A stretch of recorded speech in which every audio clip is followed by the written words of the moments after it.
बिहार में महागठबंधन की हार के बाद में विपक्ष चकनाचूर नजर आ रहा है। सबसे ज्यादा सदमे में आरजेडी है, लेकिन यूपी में अखिलेश यादव की टेंशन भी इस हार से बढ़ती हुई नजर आ रही है। दरअसल बिहार में आरजेडी की हार को लेकर अब एमवाई फैक्टर को भी जिम्मेदार ठहराया जा रहा है, क्योंकि एमवाई फैक्टर का नाम बहुत लिया गया, लेकिन मुस्लिम यादव फैक्टर की धज्जियां उड़ गई। अब ऐसे में यह भी कहा जा रहा है कि क्या एमवाई समीकरण अब टूट गया है और पीएम नरेंद्र मोदी भी अब एमवाई समीकरण की नई परिभाषा देते हुए नजर आए। क्या कुछ कहा गया, आप भी सुनिए।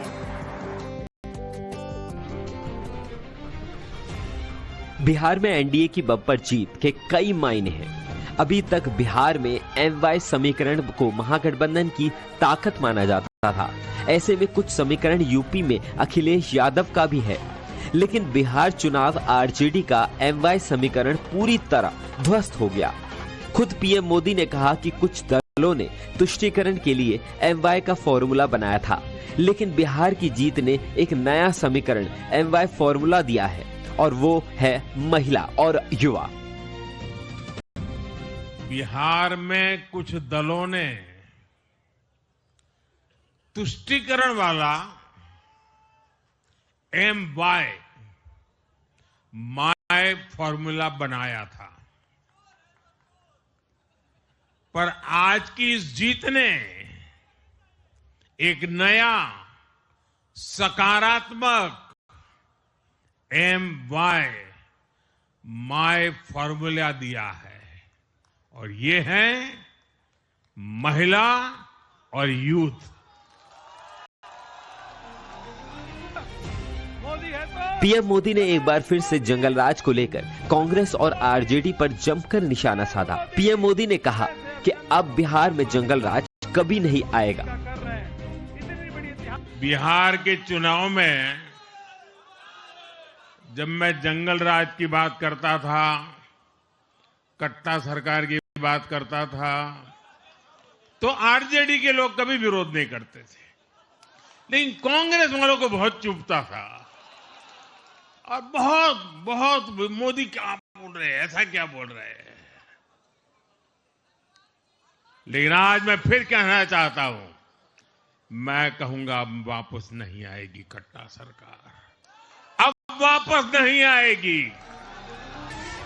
बिहार में एनडीए की प्रचंड जीत ने कई सवालों को जन्म दिया है, तो इसके साथ ही विपक्ष को आईना भी दिखाया है। बिहार में महागठबंधन की हार के बाद में विपक्ष चकनाचूर नजर आ रहा है। सबसे ज्यादा सदमे में आरजेडी है, लेकिन यूपी में अखिलेश यादव की टेंशन भी इस हार से बढ़ती हुई नजर आ रही है। दरअसल बिहार में आरजेडी की हार को लेकर अब एमवाई फैक्टर को भी जिम्मेदार ठहराया जा रहा है, क्योंकि एमवाई फैक्टर का नाम बहुत लिया गया, लेकिन मुस्लिम यादव फैक्टर की धज्जियां उड़ गई। अब ऐसे में यह भी कहा जा रहा है कि क्या एमवाई समीकरण अब टूट गया है और पीएम नरेंद्र मोदी भी अब एमवाई समीकरण की नई परिभाषा देते हुए नजर आए। क्या कुछ कहा गया, आप भी सुनिए। बिहार में एनडीए की बम्पर जीत के कई मायने हैं। अभी तक बिहार में एमवाई समीकरण को महागठबंधन की ताकत माना जाता था। ऐसे में कुछ समीकरण यूपी में अखिलेश यादव का भी है, लेकिन बिहार चुनाव आरजेडी का एमवाई समीकरण पूरी तरह ध्वस्त हो गया। खुद पीएम मोदी ने कहा कि कुछ दलों ने तुष्टीकरण के लिए एमवाई का फॉर्मूला बनाया था, लेकिन बिहार की जीत ने एक नया समीकरण एमवाई फॉर्मूला दिया है, और वो है महिला और युवा। बिहार में कुछ दलों ने तुष्टीकरण वाला एमवाई माय फॉर्मूला बनाया था, पर आज की इस जीत ने एक नया सकारात्मक एमवाई माय फॉर्मूला दिया है, और ये है महिला और यूथ। पीएम मोदी ने एक बार फिर से जंगल राज को लेकर कांग्रेस और आरजेडी पर जमकर निशाना साधा। पीएम मोदी ने कहा कि अब बिहार में जंगल राज कभी नहीं आएगा।